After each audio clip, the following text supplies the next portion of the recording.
இந்த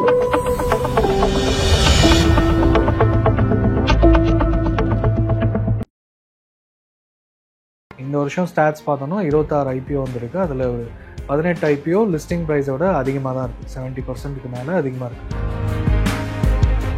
நான் வந்து குயிக்காக மணி பார்க்கணும்னு நினைக்கிறவங்க அந்த மாதிரி பண்ணிக்கோங்க. லாங் டேர்ம் ஸ்டாக் மார்க்கெட்டில் நினைக்கிறவங்க பை பண்ணி, ஏன்னா நம்ம இப்போது நிறைய இதெல்லாம் நம்ம ஒரு அனாலிசிஸ் ஒரு 1 hour ஸ்பெண்ட் பண்ணுறோன்னா நமக்கு ஒரு டேட்டா கிடைக்கும். அதுக்கப்புறமா தான் நம்ம வந்து பணத்தை போடுறத பற்றி யோசிக்கணும். ஸோ நம்ம ஸ்டாக்கில் போடும்போது கவர்மெண்ட் பாலிசிஸ் அண்ட் ரெகுலேஷன்ஸ்னால அஃபெக்ட் ஆகுமா அந்த கம்பெனி? அதே மாதிரி இப்போ பார்த்தீங்கன்னா நீங்கள் யூடியூப்பில் போய் ஐபிஓ வரப்போகுதுனாலே வந்துடும். நீங்கள் ஐபிஓ கேலண்டர் போட்டிங்கனாலே எல்லா லிஸ்ட்டும் எல்லா வெப்சைட்ஸ் நிறைய பண்ணுறாங்க. விஷயம் தெரிஞ்சுக்கிறதுக்கு நம்ம 4 இடத்துல விசாரிக்கணும். ஒரு பொருள் வாங்குறதா இருந்தாலும் அமேசானில் பெஸ்ட்டாக, ஃப்ளிப்கார்ட்டில் பெஸ்ட்டாக, ப்ரைஸ் பெஸ்ட்டான்னு பார்க்குறோம். ஐபிஓவில் வர கம்பெனி நல்ல கம்பெனியாக, இண்டஸ்ட்ரி வேல்யூவேஷன்ஸோட இது கம்மியாக இருந்ததுன்னா ஹோல்ட் பண்ணலாம். இண்டஸ்ட்ரி வேல்யூவேஷன்ஸ் அதிகமாக இருக்குது, இந்த வேல்யூவேஷனில் க்ரோ ஆகிறதுக்கு இன்னும் வாய்ப்பு இருக்குன்னா. ஆதன் பிஸ்னஸ் நேயர்களுக்கு வணக்கம். தொடர்ந்து நம்ம சேனல்ல mutual fund, investment, stock market இப்படி நிறைய விஷயங்களை பார்த்துக்கிட்டு வரோம். அந்த வகையில் இன்னைக்கு ஐபிஓ பற்றி தான் பார்க்க போகிறோம். இதை பற்றி நம்ம கூட ஷேர் பண்ணிக்க இன்னைக்கு ஜாயின் பண்ணியிருக்காரு ஃபினான்ஷியல் எக்ஸ்பர்ட் கணேசன் திரு அவர்கள். வாருங்கள் பேசலாம். வணக்கம் சார். வணக்கம் பிரீத்தி. எப்படி சார் இருக்கீங்க? நல்லா இருக்கேன் சார். லாஸ்ட் டைம் நம்ம ஐபிஓ கார்னரை பற்றி பேசிக்கான விஷயங்கள் பார்த்தோம். இப்போ ஏதாச்சும் டிசாஸ்டர் ஐபிஓ பற்றி சொல்ல முடியுமா சார்? டிசாஸ்டர் ஐபிஓனா இப்போ அன்லிஸ்டட் ஷேர்ஸ். ஐபிஓ வரதுக்கு முன்னாடி அன்லிஸ்டட் ஷேர் சொல்லுவாங்க.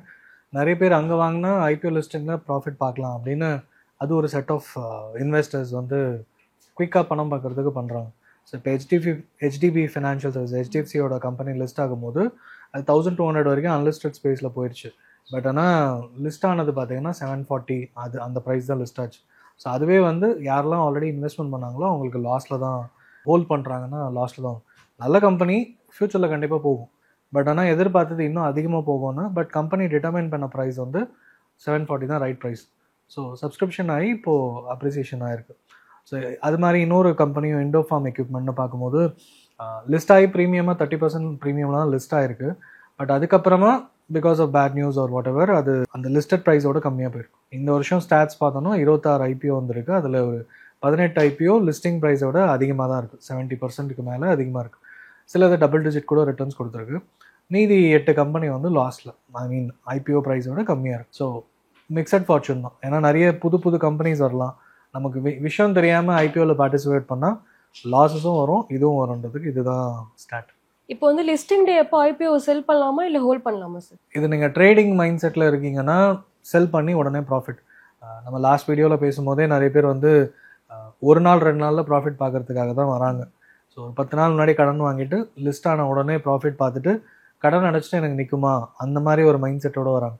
ஸோ அப்படி வரவங்க வந்து ஐபிஓவில் ப்ராஃபிட் வந்தால் உடனே ப்ராஃபிட், இல்லைன்னா லாஸ். இது ஹெச்டிபி கம்பெனி சொன்னோம், அது லிஸ்ட் ஆன டே ஒரு 13% போச்சு, அப்புறமா இன்க்ரீஸ் ஆகிட்டு இருக்கு. ஸோ இது வந்து நீங்கள் லாங் டேர்ம் தாராளமாக ஹோல்ட் பண்ணலாம். ஏன்னா ஆஸ் அ கம்பெனி ஒரு பிக் பேரண்ட் ஹவுஸ் வந்து ஹெச்டிஎஃப்சின்னும் போது கண்டிப்பாக நல்ல மேனேஜ்மெண்ட் டீம் எல்லாமே இருப்பாங்க. ஸோ இது மேலே போகிறதுக்கான வாய்ப்பு இருக்குது. ஸோ அந்த மாதிரி ஒவ்வொரு கம்பெனியும் அனலைஸ் பண்ணி நம்ம இன்வெஸ்ட்மெண்ட் பண்ணுறோன்னா லாங் டேர்மில் கண்டிப்பாக அப்ரிஷியேட் ஆகும். சிலது ப்ரீமியமாக தான் லிஸ்ட் ஆகும். 500 ரூபா ஷேர் ப்ரைஸ் இருக்கலாம், பட் ஆரம்பிக்கும் போதே 700 800 ஆரம்பித்து 1000 கூட போகும். சில நல்ல மார்க்கெட் இருக்கும் போது 100% ப்ராஃபிட்லாம் கூட ஒரே நாளில் கிடச்சிருக்கு. ஸோ இதெல்லாம் வந்து டெம்பரரி ஃபினாமினல். நான் வந்து குயிக்காக மணி பார்க்கணும்னு நினைக்கிறவங்க அந்த மாதிரி பண்ணிக்கோங்க. லாங் டேர்ம் ஸ்டாக் மார்க்கெட்டில் நினைக்கிறவங்க பை பண்ணி, ஏன்னா நம்ம இப்போது நிறைய வீடியோஸோ யூடியூப்பில் பார்க்கும்போது 2004 2010 1 லட்சம் போட்டால் இப்போ இவ்வளோ கோடி இவ்வளோ லட்சம்னு பேசுகிறோம். அதெல்லாம் வந்து இவ்வளோ வருஷமாக கண்டினியூ பண்ணதுனால தான். ஐபிஓவில் மட்டும்தான் வாங்கணும்னு இல்லை, ஐபிஓவில் பேசுறதுனால நல்ல கம்பெனி லாங் டேர்ம் கண்டிப்பாக ப்ராஸ்பெக்ட் இருக்குது அப்படின்னா ஹோல்ட் பண்ணுறது நல்லது. இப்போ ஜிஎம்பி லோவாக இருக்கும்போது ஐபிஓ வாங்கலாமா சார்? அதுவுமே வந்து நிறைய பேருக்கு விஷயம் தெரியாது. அது கிராஸ் மார்க்கெட் ப்ரைஸ் வந்து என்ன இருக்குது, அது ப்ரீமியமில் தான் லிஸ்ட் ஆக போதான்ட்டு தெரியாது. ஸோ ஒரு அந்த ப்ரைஸை வச்சே நம்ம வந்து டிட்டர்மைன் பண்ண முடியாது. என்ன கேட்டிங்கன்னா கம்பெனியோட அனாலிசிஸ், ஒரு லோன் கம்பெனி லிஸ்ட் ஆகுதுன்னா எக்ஸிஸ்டிங் லோன் கம்பெனி மார்க்கெட்டில் இருக்கா, அதை கம்பேர் பண்ணும்போது எப்படி இருக்குது, அதோட ப்ரைஸ் ஏர்னிங் ரேஷியோ என்ன, ப்ரைஸ் டு புக் வேல்யூ என்ன, இதெல்லாம் வந்து நம்ம ரிஸ்க் ஃபேக்டர் என்ன, டிஆர்ஹெச்பின்னு சொல்லிட்டு டிராஃப்ட் ரெட் ஹியரிங் ப்ராஸ்பெக்டஸ் இருக்கும். அதை படித்தாலே வந்து கம்ப்ளீட் இன்ஃபர்மேஷன் லாஸ்ட் 3 இயர்ஸோட டேட்டா இது எல்லாமே இருக்கும். இதை வச்சு நம்ம ஒரு கணிப்பு வரலாம், இது இந்த அளவுக்கு போகிறதுக்கு வாய்ப்பு இருக்குது, அதிகமாக இருக்காங்க. இதை தாண்டி ஐபிஓஸ்னும் போது இப்போ எல்லா சேனல்லையும் டிவிலையும் கூட சிஎன்பிசி அந்த மாதிரி சேனல்லாம் ஐபிஓஸ் பற்றி பேசுகிறாங்க. ஸோ இதெல்லாம் நம்ம ஒரு அனாலிசிஸ் ஒரு 1 hour ஸ்பெண்ட் பண்ணுறோன்னா நமக்கு ஒரு டேட்டா கிடைக்கும். ஸோ அதுக்கப்புறமா தான் நம்ம வந்து பணத்தை போடுறத பற்றி யோசிக்கணும். வெறும் ப்ரைஸ் கிரே மார்க்கெட் ப்ரைஸ் அதிகமாக இருக்குது, கம்மியாக இருக்குது, இல்லை ப்ரீமியமில் இருக்குன்னு மட்டும் வச்சுட்டு பண்ணாதீங்க. கட் ஆஃப் பிரைஸ் இருக்கும்போது வாங்கலாம். I think cut off price determine பண்ணுறதே பிட்டிங் முடிச்சு அதுக்கப்புறம் கம்பெனி டிட்டர்மைன் பண்ணுறது. யூஸ்வலாக ஐபிஓ பேப்பரில் அட்வர்டைஸ்மெண்ட் வரும், இல்லைனா உங்களுக்கு இப்போ மணி கண்ட்ரோலோ இடி எக்கனாமிக் டைம்ஸ் வெப்சைட்டில் பார்த்தீங்கன்னா ஐபிஓ ஆட் வரும். அதில் 100லேருந்து 105 ரூபா அப்படின்னு ப்ரைஸ் பேண்ட் டிட்டர்மைன் பண்ணியிருப்பாங்க.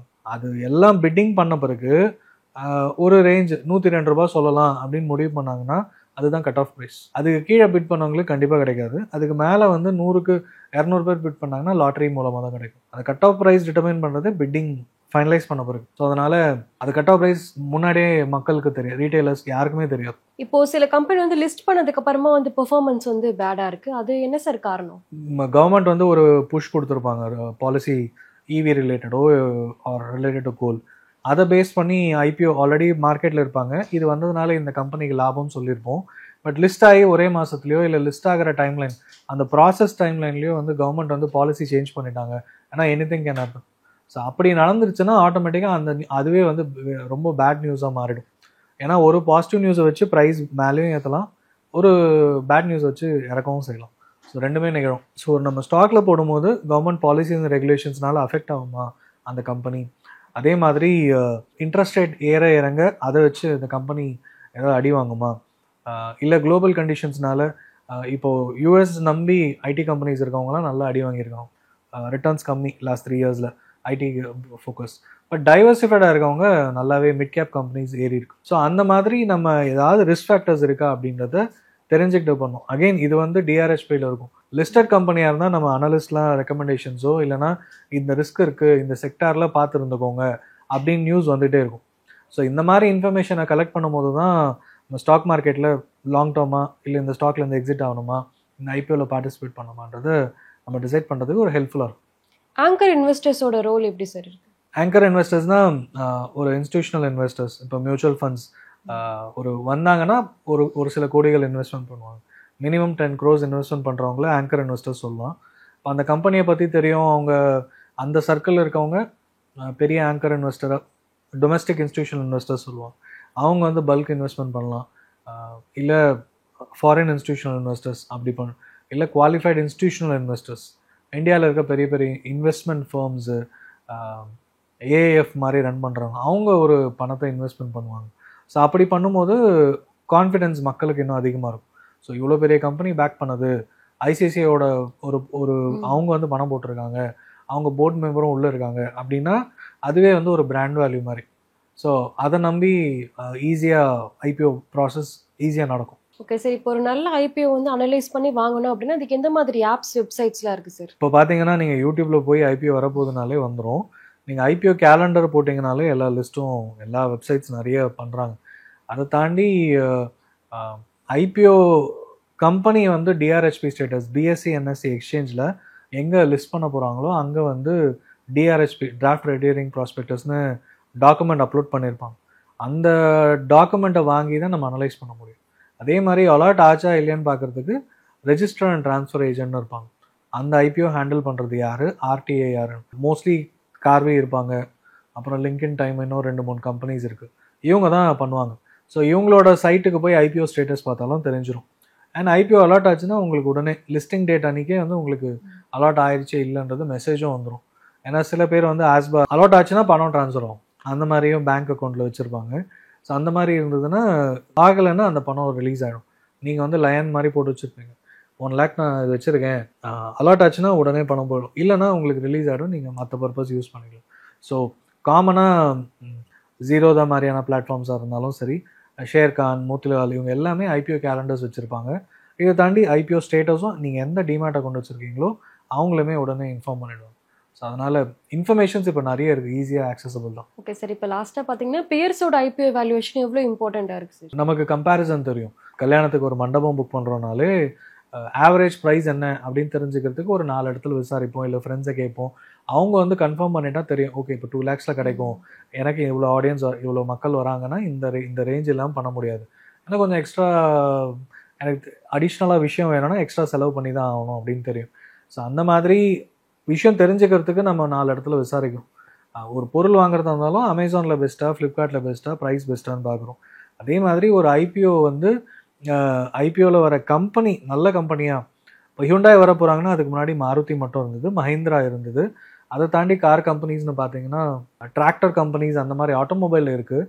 பட் ஆக்சுவல் பேசஞ்சர் வெஹிக்கிளில் மற்றதெல்லாம் ஃபாரின் கம்பெனிஸ், ஃபோர்டோ, கியா, ஹியூண்டாயெல்லாம் லிஸ்ட் ஆகலை. ஹியூண்டாய் லிஸ்ட் ஆகும்போது ப்ரைஸ் ஓகே, பட் ஆனால் மார்க்கெட் வந்த டைமிங் வந்து தப்பாகி போச்சு, ஏன்னா மார்க்கெட் கரெக்ஷன்ஸ் ஆகிற டைமில் வந்துச்சு. ஸோ ப்ரைஸை விட கொஞ்சம் டிஸ்கவுண்ட்டில் இருந்தது. பட் இப்போ ஐபிஓ ப்ரைஸை தாண்டி போயிட்டுருக்கு. நல்ல கம்பெனி அண்ட் வி நோ அது second largest brand in India and எக்ஸ்போர்ட்டும் பண்ணுறாங்க. புது கம்பெனி புதுசாகவும் இவியும் லான்ச் பண்ணிட்டு இருக்காங்க. அப்படின்னும் போது லாங் டேர்ம் ப்ராஸ்பெக்ட் ஸ்ட்ராங்.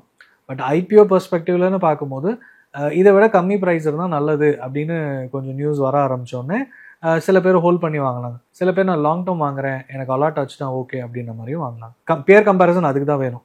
அதே மாதிரி ஒரு பேங்கிங் ஸ்டாக் வாங்குறீங்கன்னா, ஹெச்டிஎஃப்சி வாங்க போகிறேன்னா நான் ஐசிஐசிஐயோடவும் ஆக்சிஸ் இந்த மாதிரி ப்ரைவேட் பேங்க்ஸோட கோட்டக் மஹிந்திரா கம்பேர் பண்ணுவேன். இந்த கம்பேர் பண்ணும்போது எனக்கு என்ன தெரியும்னா, இப்போ நான் இந்த ஸ்டாக்லேருந்து எக்ஸிட் ஆகலாமான்னு கண்டுபிடிக்கலாம். வேல்யூவேஷன்ஸ் நல்லா இருக்குன்னு ஒரு விஷயம் தெரிஞ்சதுன்னா எல்லாருமே எவ்வளோ காசு கொடுத்தாது நான் ஸ்டாக் வாங்கிடுறேன். மூவி நல்லா இருக்குன்னா எவ்வளோ ப்ரீமியமாக இருந்தாலும் நம்ம போய் பிளாக் டிக்கெட் வாங்குவோம், இல்லைனா தெரிஞ்சவங்கிட்ட சொல்லி வச்சு வாங்குவோம். ஃபஸ்ட் டே ஃபஸ்ட் ஷோக்கெலாம் நிறைய அடிச்சுப்போம். அதே மாதிரி இதுலேயும் வந்து ஸ்டாக் ப்ரைஸ் ஏறிட்டே இருக்கும். பட் ஒரு லெவலுக்கு மேலே இல்லை, ஒரு 2 நாள் கழிச்சு பார்த்துக்கிறேன், இல்லை ஒரு வாரம் கழிச்சு பார்த்துக்கிறேன் முடிவு போகணும். ஸோ அந்த மாதிரி சுச்சுவேஷன் தான். அதுவும் இல்லாமல் இதில் பணம் போடுறது அதிகமாக, ஒரு 10,000லேருந்து 1 லட்சம் எவ்வளோ இருந்தாலும் உங்கள் தகுதிக்கு அதிகமாகவோ இல்லை கஷ்டப்பட்ட பணத்தை போடுறோம். அப்படின்னும் போது பியர் கம்பேரிசன் கண்டிப்பாக தேவை. எதுக்கு ஒன்று கரெக்டான வேல்யூவேஷன், இந்த கம்பெனி இருக்கா, இண்டஸ்ட்ரியில் இது வந்து அதிகமாக இருக்கா கம்மியாக இருக்கா, இண்டஸ்ட்ரி வேல்யூவேஷன்ஸோட இது கம்மியாக இருந்ததுன்னா ஹோல்ட் பண்ணலாம். இண்டஸ்ட்ரி வேல்யூவேஷன்ஸ் அதிகமாக இருக்குது, இந்த வேல்யூவேஷனில் க்ரோ ஆகிறதுக்கு இன்னும் வாய்ப்பு இருக்குன்னா ஹோல்ட் பண்ணலாம். இல்லை இது சஸ்டெயின் ஆகாது, நல்லா போயிருச்சு அப்படின்னா ப்ராஃபிட் புக் பண்ணிட்டு எக்ஸிட் ஆகலாம். ஸோ ஒரு ஸ்டாக் எக்ஸிட்டும் இதை வச்சு முடிவு பண்ணுறதுக்கான வாய்ப்பு இருக்குது. ஸோ அதனால் பியர் கம்பேரிசன் கண்டிப்பாக தேவை. கண்டிப்பாக சார். ஐபிஓ கார்னர் பற்றி நிறைய விஷயங்கள்ல சொன்னீங்க, ரொம்பவே நன்றி. தேங்க்யூ.